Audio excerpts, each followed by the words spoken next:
Head kaasmaalased, Reformierakonna juhtimisel on Eesti rahvas pandud sõna otseses mõttes surmaheitluse olukorda. Ukraina sõjapõgenike nime all on Eesti üle ujutatud venekeelse rahvaga.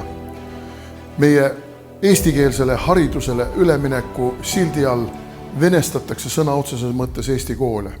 Hävitatakse eesti keelt, Eesti kultuuri. Eesti kultuur on liberaalse diktatuuri tingimustes muudetud millekski kollaseks ja täiesti vastuvõetamatuks rahva enamusele. Meie pole selle kõigega nõus. Tagame Eesti lastele igal pool eestikeelse keskkonna. Lõpetame venekeelsed reklaamid ja vene keele pealetungi. Ja loomulikult pöörame tagasi immigratsiooni. Nüüd on aeg.